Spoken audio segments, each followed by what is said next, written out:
नमस्कार। हिंदी कक्षा में आपका हार्दिक स्वागत और अभिनंदन है। आज की वीडियो कक्षा 12वीं के लिए है। हरियाणा विद्यालय शिक्षा बोर्ड की वेबसाइट पर competency based practice question paper upload किए गए हैं। एक सैंपल यहाँ पर अपलोड किया गया है जिसमें आपको 50 प्रश्न यहाँ पर दिए गए हैं कि कॉम्पिटेंसी बेस्ड क्वेश्चन कैसे होते हैं, प्रैक्टिस के लिए दिए गए हैं ताकि आप अभ्यास कर सकें और जान सकें कि कॉम्पिटेंसी बेस्ड क्वेश्चन किस प्रकार के होते हैं। आज हम यही 50 प्रश्नों का देखेंगे और उनके उत्तर भी जानने का प्रयास करेंगे। हम जानेंगे कि वो प्रश्न किस प्रकार से हो सकते हैं और उनका उत्तर हम किस प्रकार से लिख सकते हैं। तो बिना देरी किए हम प्रश्नों की ओर आते हैं। पहला प्रश्न है, संधि और उसके उदाहरण के उचित मिलान वाला विकल्प पहचानिए। एक तरफ यहाँ पर आपको संधि के भेद दिए गए हैं और दूसरी तरफ संधि के उदाहरण दिए गए हैं। आपको इन भेदों को उदाहरण के साथ मिलान करना है। पहला है पवित्र। आपको ये देखना है कि पवित्र निम्न में से कौन सी संधि है। पवित्र का यदि हम संधि विच्छेद करते हैं तो पौ जमा में इत्र तो बनता है ये अयादि संधि। परमेश्वर, परम जमा में ईश्वर, ये बनता है हमारा गुण संधि। तीसरा है सदा जमा में एव तो ये बनता है वृद्धि संधि। यदि हम तीनों संधि के उदाहरण का मिलान करने के बाद हम उत्तर खोजते हैं तो हमारा चौथा विकल्प ठीक है। क का 2 भाग, ख का 3 और घ का पहला। दूसरा प्रश्न देखिए, मुख चंद्र समस्त पद में कर्मधारय समास है। कथन है ये और कारण चंद्र रूपी मुख में उपमान उपमेय का संबंध है। तो यहाँ पर देखिए कथन भी बिल्कुल ठीक है क्योंकि मुख चंद्र में कर्मधारय समास होता है और इसका कारण भी ठीक है क्योंकि इन दोनों में उपमान उपमेय का संबंध है। तो यहाँ पर देखिए इसमें उत्तर हम कौन सा खोजेंगे कि कथन ए सही है और कारण आर कथन ए की सही व्याख्या करता है। तो इसका सही जवाब सी होगा। तो इसका सही जवाब है सी।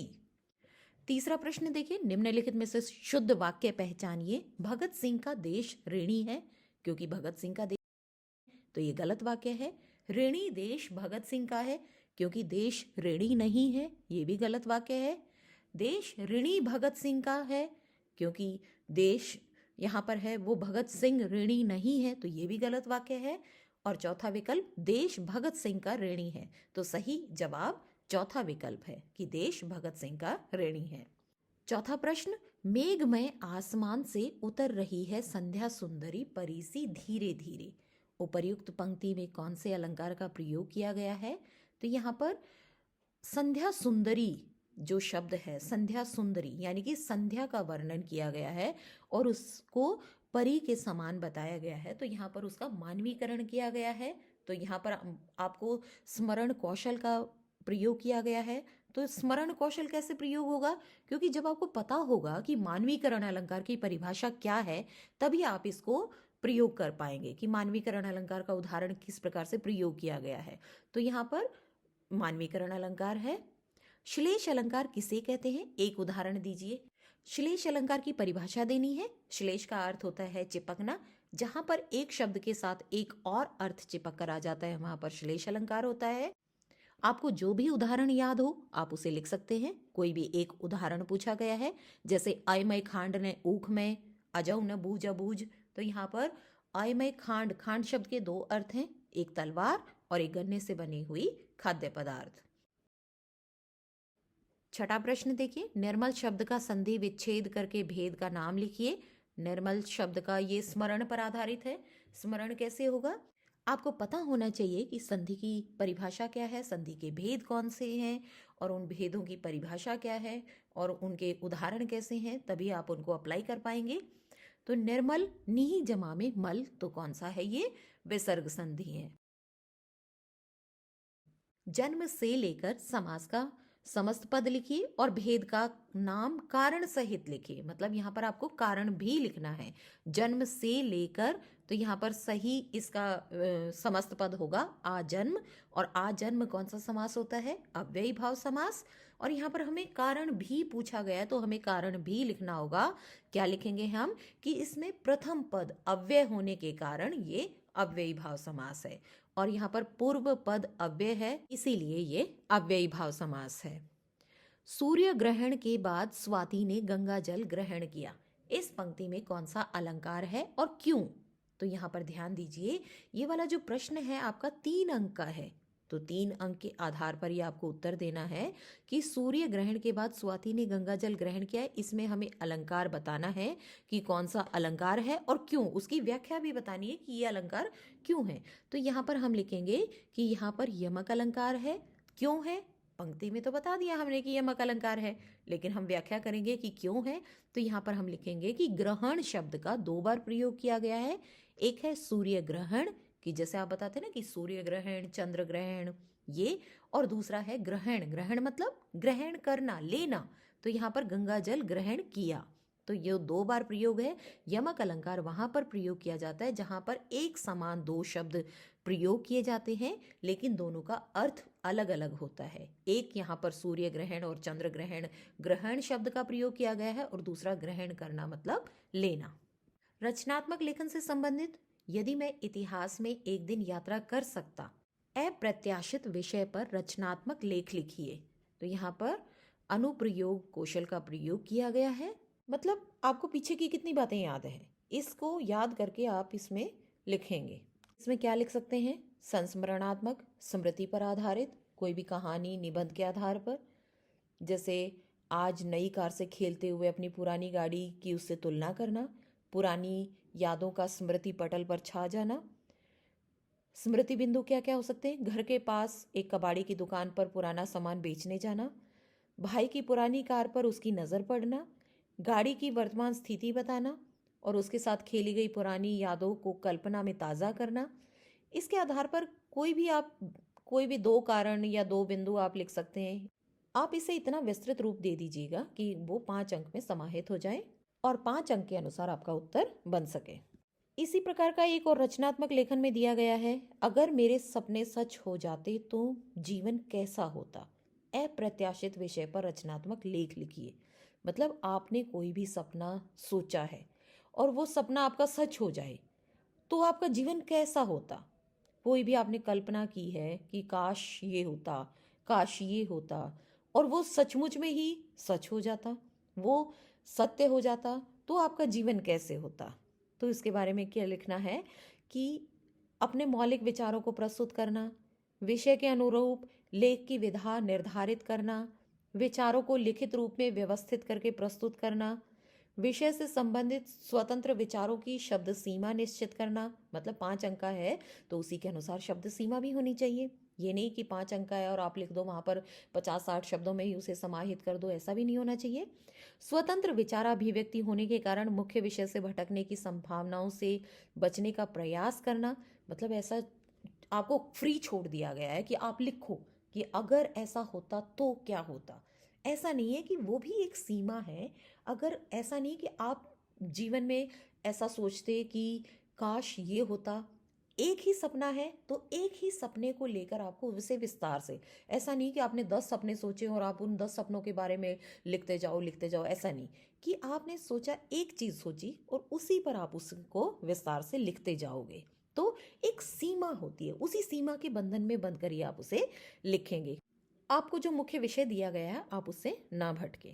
इस प्रकार के लेख लिखने से आपके विचारों को नई अभिव्यक्ति मिलती है। स्वतंत्र रूप से आप अपने विचारों की अभिव्यक्ति कर सकते हैं। 11वां प्रश्न, समय की व्यवस्था बहुत महत्वपूर्ण है। हमें अपने कार्य को संगठित ढंग से निर्धारित समय में पूरा करना चाहिए। समय की व्यवस्था व्यक्ति को अनुशासन और संयम का आदान प्रदान करने में मदद करती है। यह व्यक्ति को अनुचित चिंताओं से बचाती है और उसे सकारात्मक दिशा में अग्रसर रहने में मदद करती है। उपर्युक्त विचार को नाटक के आंशिक भाग के रूप में रूपांतरित कीजिए। किसी घटना का वर्णन करते हुए पात्रों के बीच संवाद लिखिए। संवाद में घटना का क्रमिक विकास स्पष्ट होना चाहिए। मतलब कहानी आगे बढ़ती रहनी चाहिए। कोई भी आप कहानी का भाग ले लीजिए, कोई भी नाटक में के रूप में उसे रूपांतरित करना है, उसमें नाटक के संवाद होने चाहिए और उस आंशिक भाग को ही आपको रूपांतरित करना है। इसमें संदर्भ से मेल लेते हुए किसी भी विचार का आप चयन कर सकते हैं। अपने शब्दों में घटना का वर्णन करना है। घटना का क्रमिक विकास अवश्य होना चाहिए। प्रस्तुति के लिए पात्रों के बीच संवाद जरूर होने चाहिए। मतलब एक पात्र ने क्या कहा, दूसरे पात्र ने क्या कहा, ये अवश्य होना चाहिए। घटना व मुख्य विषय का संवादों के बीच संबंध होना चाहिए।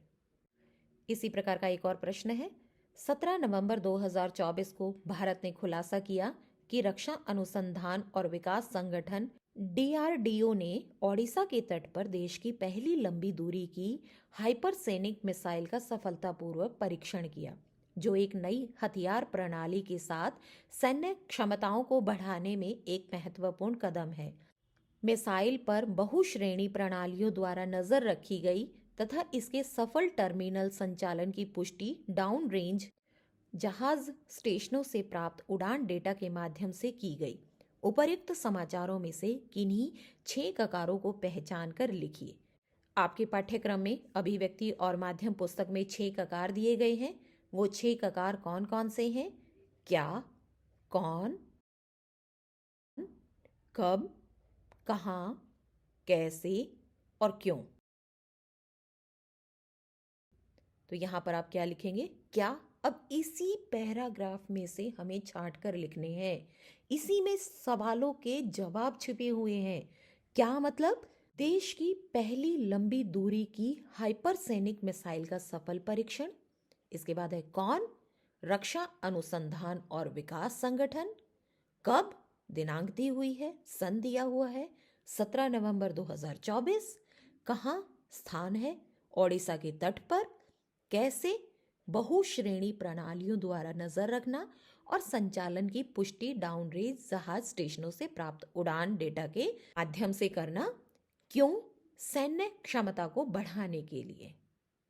इस प्रकार से यहाँ पर ये 6 ककार है और इन्हीं 6 ककारों का जवाब भी इसी में छिपा हुआ है। पाठ्य पुस्तक से संबंधित प्रश्न देखिए। कॉम्पिटेंसी बेस्ड प्रश्न किस प्रकार से आ सकते हैं? भक्तिन को अपना वास्तविक नाम लक्ष्मी का उपयोग करना पसंद था, ये कथन है। और कारण क्या है? लक्ष्मी समृद्धि सूचक नाम भक्तिन को अपने भाग्य के विपरीत लगता था। अब आप देखो इसमें क्या है, भक्तिन को अपना वास्तविक नाम लक्ष्मी का उपयोग करना पसंद नहीं था, तो ये कथन गलत है। और कारण क्या है? लक्ष्मी समृद्धि सूचक नाम भक्तिन को अपने भाग्य के विपरीत लगता था, तो ये सही है। अब इसमें से जवाब देखेंगे कि एक गलत है और आर ठीक है, तो इसका सही जवाब कौन सा लग रहा है आपको? कि कथन ए गलत है। यहां पर देखिए कौन सा है कि कथन ए गलत है और कारण आर सही है, तो ए विकल्प हमें सही नजर आ रहा है। प्रश्न संख्या 14, बाजार दर्शन पाठ का मुख्य उद्देश्य लोगों को, यहाँ पर रिक्त स्थान है।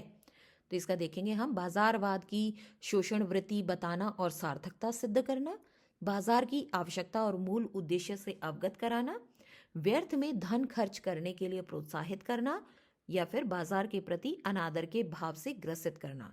तो यहाँ पर हमें दूसरा विकल्प ठीक नजर आ रहा है, तो यहाँ पर सही जवाब होगा बाजार की आवश्यकता और मूल उद्देश्य से अवगत कराना। 15वां प्रश्न, क्या कभी हमने जांचा है कि अपने स्तर पर, अपने दायरे में हम उसी भ्रष्टाचार के अंग तो नहीं बन रहे हैं? उपर्युक्त कथन में लेखक हमें अपने अंतर्मन में निहित भावों का डैश करने के लिए प्रेरित कर रहा है। काले मेघा पानी दे पाठ के आधार पर हमें उत्तर देना है। इस प्रश्न का सही जवाब क्या होना चाहिए? मूल्यांकन, अनुसरण, संरक्षण या आह्वान? हमें इसका सही जवाब लगता है मूल्यांकन। प्रश्न संख्या 16, स्पर्धा के समय चांद सिंह का पहले किंचित मुस्काना फिर बाज की तरह टूट पड़ना किस तरह के स्वभाव को दर्शाता है? विनम्र, शालीन, अभिमानी या हंसमुख? यहाँ पर उसके अभिमानी स्वभाव की झलक मिलती है। सही जवाब है अभिमानी, उसके अहम को दर्शाता है। प्रश्न संख्या 17, शिरीष के फूल पाठ में पलाश के वृक्ष के बारे में लेखक कहते हैं 10 दिनों तक फूल देकर पूरे वर्ष बंजर बने रहने से पुष्पहीन वृक्ष होना बेहतर है। क्या आप लेखक के कथन से सहमत हैं? अपनी सहमति या असहमति को कारण सहित बताइए। मतलब अगर आप लेखक के कथन से सहमत हैं तो क्यों, या फिर आप लेखक के कथन से असहमत हैं तो बताइए क्यों। क्यों आप असहमत हैं लेखक के कथन से?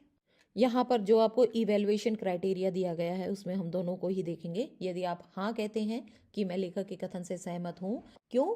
पलाश का पेड़ आकर्षक नहीं दिखता और छायादार में नहीं होता, ऐसे पेड़ का कोई फायदा नहीं है। और अगर आप कहते हैं नहीं, मैं लेखक के कथन से असहमत हूँ, प्रकृति में विविध पेड़ पौधे और प्राणी होते हैं, सबके रंग रूप आकार अलग होते हैं, इसमें विविधता बनी रहती है, सभी की अलग विशेषता होती है। केवल छाया या पुष्पों के आधार में उनके बारे में कोई राय बना लेना अनुचित लगता है। आप इसमें अपनी सहमति और असहमति दोनों ही प्रकट कर सकते हैं। प्रश्न संख्या 18, दंगल के मैदान में चांद सिंह लंगोट लगाकर क्या करता था और उसे शेर के बच्चे का टाइटल कैसे प्राप्त हुआ? पहलवान की ढोलक पाठ के आधार पर उत्तर लिखिए। इसमें आप किस प्रकार से जवाब लिख सकते हैं कि चांद सिंह उछल उछल कर क्रीड़ाएं करता था, आली कहकर संबोधित करता था सबको, कि सामने वाला उसे देखकर ही अपने आप ही परास्त हो जाए, उसके बल को पराक्रम को देखकर अपने आप ही परास्त हो जाए। अपने समकक्ष सभी पहलवानों को हराने के कारण ही उसे शेर के बच्चे का टाइटल प्राप्त हुआ था। प्रश्न संख्या 19, अस्वाभाविक श्रम विभाजन के कारण व्यवसाय चुनने में परतंत्रता और जातिगत पेशे की बाध्यता के अतिरिक्त और कौन सी समस्याएं उत्पन्न होती हैं? किन्हीं दो समस्याओं का उल्लेख करो। मतलब श्रम विभाजन में क्या होता है कि हम जहाँ पर जन्म लेते हैं, हमारा जन्म के समय ही हमारा पेशा चुनने की हमें मजबूरी होती है कि हम जिस कुल में जन्म लेते हैं वही पेशा हमें चुनना होता है, जिस जाति में के बंधन में हम बंधे होते हैं वही व्यवसाय हमें अपनाना पड़ता है। प्रश्न हमसे क्या पूछा गया है कि इनके अतिरिक्त और कौन कौन सी समस्याएं उत्पन्न होती हैं। तात्पर्य है कि ये दो समस्याएं तो हैं, इनके अलावा भी आप और समस्याएं बताइए, जैसे बेरोजगारी की समस्या का बढ़ना, अनुपयुक्त और अपर्याप्त आर्थिक लाभ होना और कार्य की गुणवत्ता में कमी होना। यहाँ पर आपको कुछ सुझाव दिए गए हैं। इसके अलावा अगर आपको कुछ और भी आपके मस्तिष्क में और भी विचार आते हैं तो आप उन्हें भी लिख सकते हैं। प्रश्न संख्या 20, भारतीय संस्कृति में नदियों का बहुत महत्व है। काले मेघा पानी दे संस्मरण से किन्हीं 3 उदाहरणों को स्पष्ट कीजिए। यहाँ पर आप जितने भी प्रश्न देख रहे होंगे कि जो पाठ्य पुस्तक के पीछे प्रश्न दिए गए हैं उनसे अतिरिक्त प्रश्न दिए गए हैं कि आप अपनी रचनात्मक क्षमता को विकसित करने के लिए इस प्रकार के प्रश्न दिए गए हैं कि आप अपनी रचनात्मक कौशल को निखार सके, ऐसे आप सोचकर जिनका उत्तर लिख सकें। तो इसके जवाब में आप क्या उत्तर लिखेंगे कि नदियों को मोक्षदायिनी माना गया है, नदियों के किनारे पर मेलों का आयोजन किया जाता है, हर शुभ कार्य में गंगा जल का प्रयोग किया जाता है, वर्षा न होने पर इंद्र सेना का सबसे पहले क्या बोलती है इंद्र सेना, गंगा मैया की जय, और गंगा को माँ के समान आदर दिया जाता है, देश के सभी प्रमुख नगरों का नदियों के तटों पर बसा होना या नदियों के किनारे ही सभ्यताओं का विकसित होना यहाँ पर दर्शाया गया है। काव्य खंड से कुछ प्रश्न दिए गए हैं यहाँ पर देखिए। मैं भव मोजों में मस्त बहा करता हूँ। आत्म परिचय कविता की इस पंक्ति में कवि कहना चाहते हैं कि, मतलब क्या कहना चाहते हैं कि मैं कैसा हूँ? दुनियादारी को प्रमुख मानता हूँ, सांसारिक बंधनों से मुक्त हूँ, मुश्किलों से दूर भागता हूँ, या इस संसार से विलग हूँ। विलग मतलब बिल्कुल अलग हूँ। तो यहाँ पर सही जवाब है ऑप्शन बी। तो बी में क्या है? सांसारिक बंधनों से मुक्त हूँ। कवि कहना चाहते हैं कि मैं सांसारिक बंधनों से मुक्त हूँ। प्रश्न संख्या 22, पतंग कविता में निहित भावों का उचित विकल्प पहचानिए। बच्चे जब पतंग उड़ाते हैं तो उनमें कौन कौन से भाव आते हैं? आनंद, मोह, चपलता, या फिर उन्माद, विषाद, कुंठा, या प्रेम, साहस, उत्साह। उत्तर हमारे कोई भी 2 विकल्प भी हो सकते हैं, तीनों भी शामिल हो सकते हैं। यहाँ पर हम जब कविता के संदर्भ में देखते हैं तो हमें उन्माद, विषाद, कुंठा कहीं भी नजर नहीं आते हैं। यहाँ पर हम देखते हैं क और ग के जितने भी रूप हैं वो सभी हम उस कविता में नजर आते हैं। तो क और ग यहाँ पर हमें ए विकल्प में नजर आता है। तो सही जवाब होगा ए विकल्प। जीविका विहीन लोग सिद्धमान सोच बस, कि जीविका से विहीन लोग सोचते हैं, सभी लोग सोचते हैं, दुखी हैं। सिद्धमान मतलब दुखी हैं। कवितावली की इस पंक्ति के अनुसार वर्तमान परिप्रेक्ष्य के लिए उपयुक्त कथन पहचानिए। मतलब ये कवितावली तुलसीदास ने तत्कालीन समय के संदर्भ में लिखी है कि जीविका नहीं है लोगों के पास और सोचते हैं, सभी लोग एक दूसरे से बोलते हैं क्या करें, कहाँ जाएं। अब आज के संदर्भ में लोग बेरोजगार हैं तो क्या कहते हैं? बरखा स्वयं व्यापार करती है, परिवार के सभी लोग व्यापार करना चाहते हैं, रोजगार चले जाने से जुगल बेरोजगारी से चिंतित है, या जिनके पास नौकरी नहीं है वे नौकरी की तलाश कर रहे हैं। इसका सही जवाब है रोजगार चले जाने से जुगल बेरोजगारी से चिंतित है। वर्तमान परिप्रेक्ष्य में यही उपयुक्त कथन नजर आ रहा है। प्रश्न संख्या 24, समाचारकर्ता विकलांग व्यक्ति के दुख के बारे में बार बार पूछकर रिक्त स्थान दिया गया है, करना चाहता है। कैमरे में बंद अपाहिज कविता के आधार पर सही विकल्प चुनिए। दर्शकों तक मुख्य समाचार प्रेषित करना, अपनी संवेदना व्यक्त करना, खुद को कुशल सिद्ध करना या स्व प्रस्तुति को प्रख्यात करना। चारों विकल्प देखने के बाद हमें सही लग रहा है समाचारकर्ता विकलांग व्यक्ति के दुख के बारे में बार बार पूछकर अपने मतलब प्रोग्राम को ज़्यादा दिखाना चाहता है, स्व प्रस्तुति को प्रख्यात मतलब अपने प्रोग्राम को फेमस करना चाह रहा है कि उसका प्रोग्राम कैसे प्रसिद्धि को प्राप्त करे। तो चौथा विकल्प सही नजर आ रहा है। प्रश्न संख्या 25, गोर झिलमिल देह जैसे हिल रही हो। उषा कविता की इस पंक्ति में गोर झिलमिल देह किसके लिए और क्यों प्रयुक्त की गई है? तो यहाँ पर ये व्याख्यात्मक प्रश्न दिया गया है आपको। 25वां प्रश्न जो है व्याख्यात्मक प्रश्न है और 2 अंक का है। गौर झिलमिल दे सूर्योदय के समय दिखाई देने वाली किरणों के लिए। जब वो सूर्य की किरणें पानी में गिरती हैं तो वो चमक उत्पन्न करने वाली होती हैं, तो उनके लिए गौर झिलमिल दे का वर्णन किया गया है। जल में झिलमिलाती हुई जब ये किरणें किसी अप्सरा के नृत्य करने का आभास कराती हुई प्रतीत होती है, इसीलिए इन्हें ऐसा कहा गया है। प्रश्न संख्या 26, बादल राग कविता में बादलों में सृजन और ध्वंस का सामर्थ्य देखकर कवि निराला वर्षा ऋतु की ओर आकृष्ट हो रहे हैं। आपको बादलों की कौन सी विशेषता आकर्षित करती है और क्यों?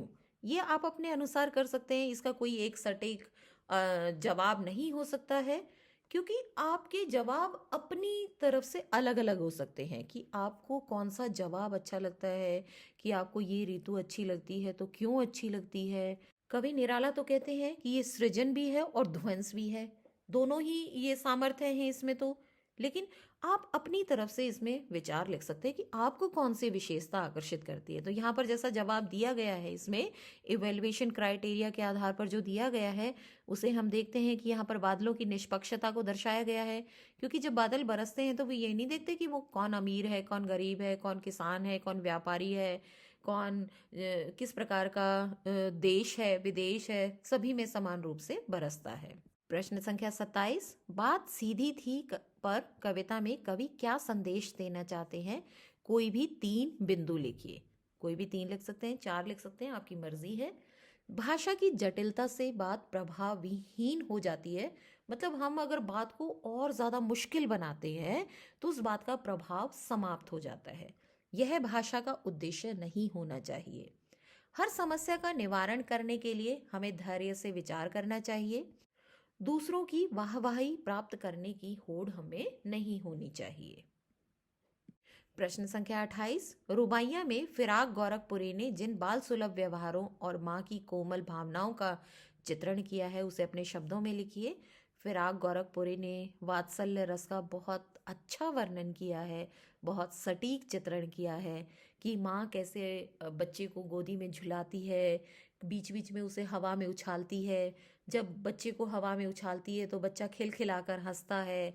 माँ कैसे बच्चे को अपनी गोदी में लेकर पहले तो उसे नहलाती है, फिर बाद में उसे गोदी में लेकर कपड़े पहनाती है, कंघी करती है, और दीपावली की शाम को चीनी के खिलौने लाती है, बच्चे के घरौंदे में भी दीपक जलाती है, बच्चे को खिलाती है। जब बच्चे चांद को पाने की जब जिद करता है तो माँ घर से उसे दर्पण लाकर उसमें आईने में उस चांद का प्रतिबिंब दिखाती है और बच्चे का मन बहलाती है कि देखो चांद तुम्हारे आईने में उतर आया है। यहाँ पर फिराक गोरखपुरी जी ने इन रुबाइयों में वात्सल्य रस का बहुत सुंदर चित्रण किया है।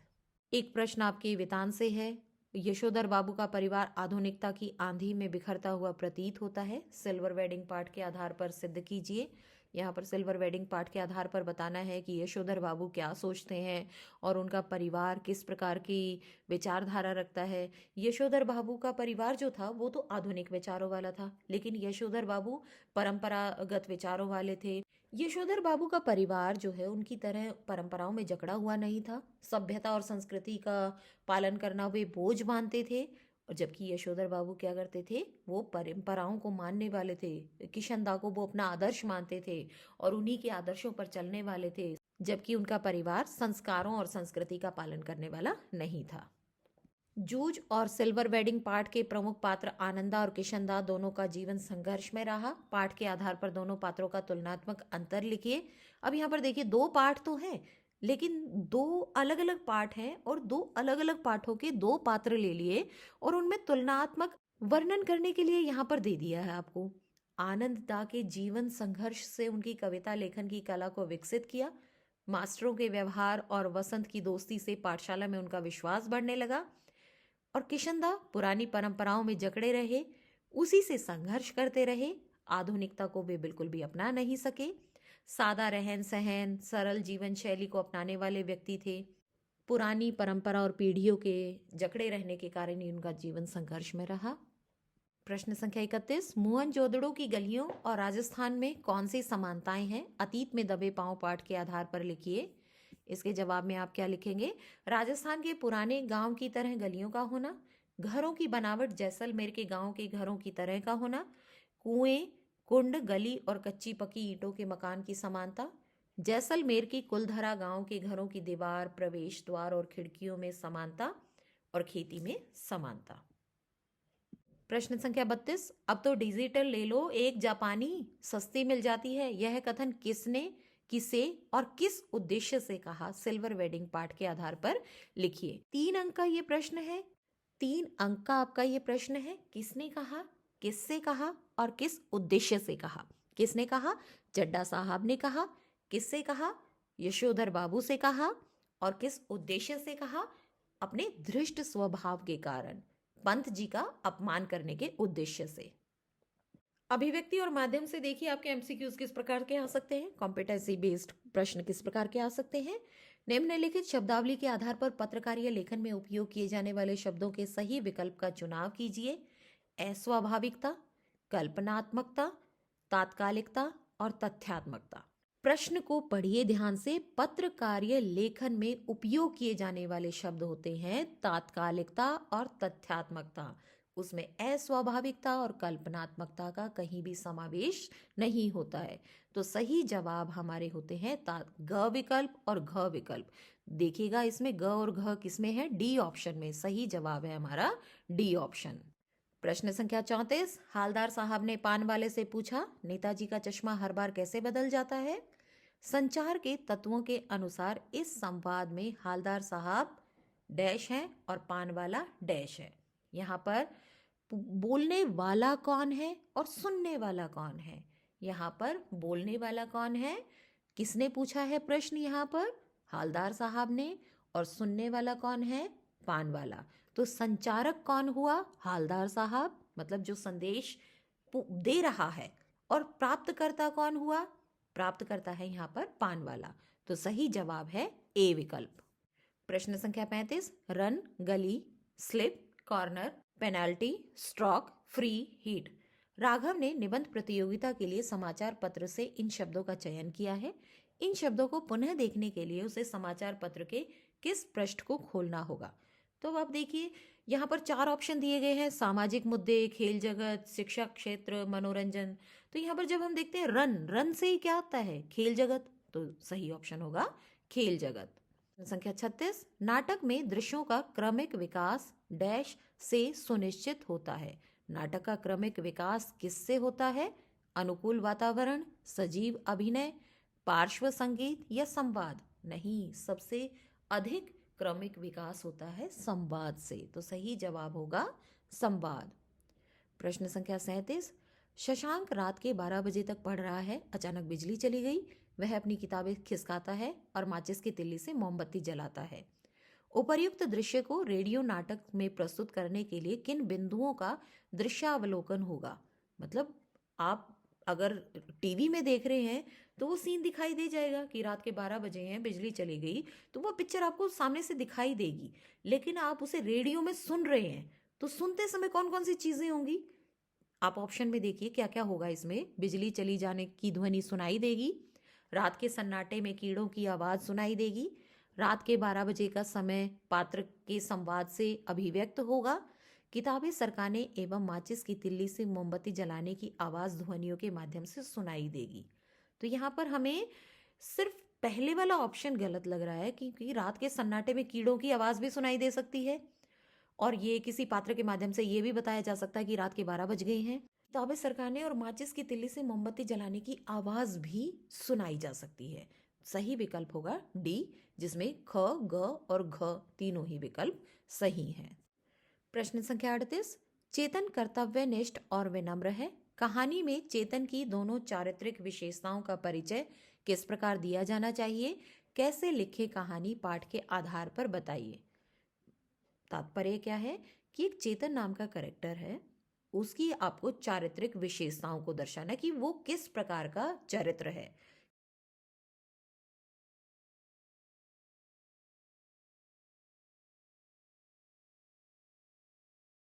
प्रश्न संख्या 39, रेडियो समाचार लेखन के लिए किन बातों का होना अनिवार्य है? किन्हीं 4 बिंदुओं को लिखिए। रेडियो नाटक बनाते समय हमें क्या क्या चीजें होनी चाहिए? संक्षिप्त अक्षरों का प्रयोग होना चाहिए, साफ सुथरी और टंकित प्रतिलिपि मतलब टाइप्ड कॉपी होनी चाहिए, समय सीमा का पालन होना चाहिए, ऐसा नहीं कि बहुत लंबा नाटक हो जाए, ऐसा भी नहीं होना चाहिए, संदर्भ का प्रयोग होना चाहिए, लेखन में जटिल और उच्चारण में कठिन शब्दों का ध्यान रखना चाहिए, आवश्यकता अनुसार अंकों का प्रयोग न करके उन्हें वर्तनी में लिखा जाना चाहिए। प्रश्न संख्या 40, सृजनात्मक और पत्रकारीय लेखन में 3 अंतर लिखिए। 3 अंतर बताने हैं आपको कि सृजनात्मक लेखन कैसा होता है और पत्रकारीय लेखन कैसा होता है। सृजनात्मक लेखन कल्पना का पर आधारित होता है, लेकिन पत्रकारीय में क्या होता है, तथ्य मेन होते हैं कि उसमें कल्पना का कोई समावेश नहीं होता है।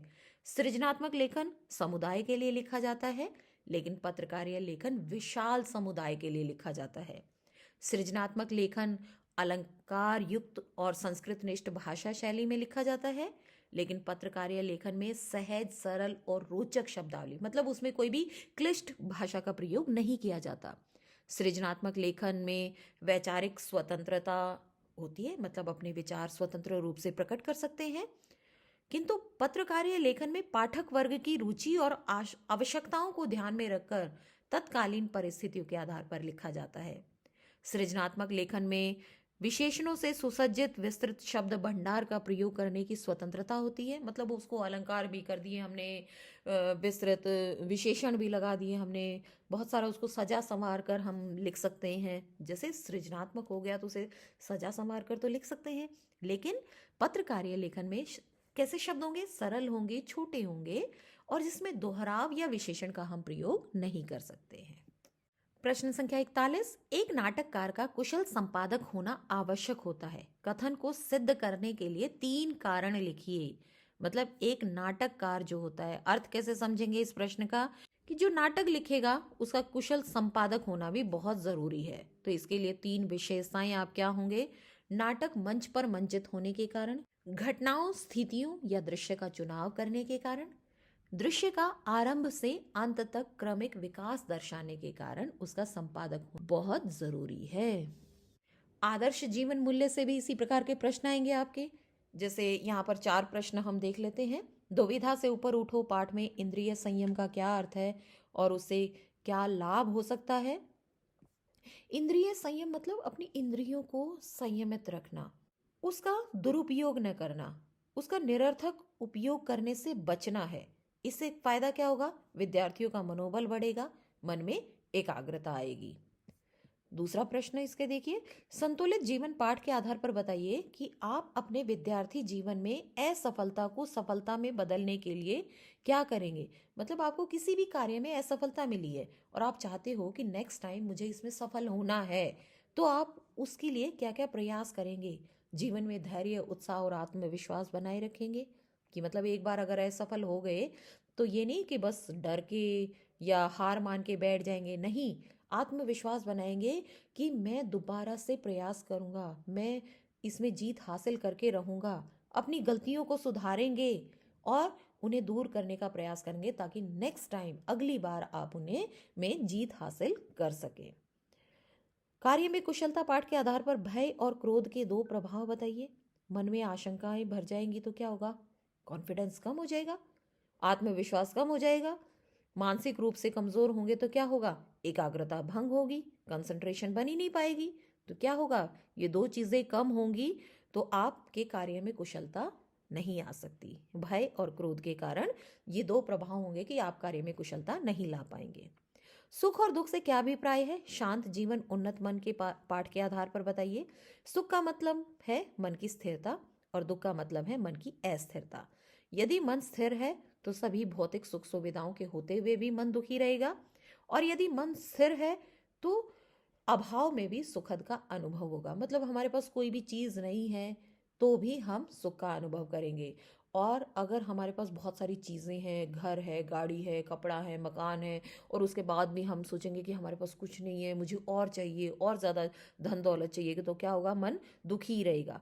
और अगर मन स्थिर है तो चाहे बेशक से हमारे पास सीमित संसाधन है तो उसमें भी हम सुख का अनुभव करेंगे। आज की वीडियो मुझे लगता है बहुत बड़ी बन गई है। पठन बोध के लिए हम एक अलग से और वीडियो लेकर आएंगे। जल्दी ही मिलते हैं अगली वीडियो में। तब तक के लिए धन्यवाद।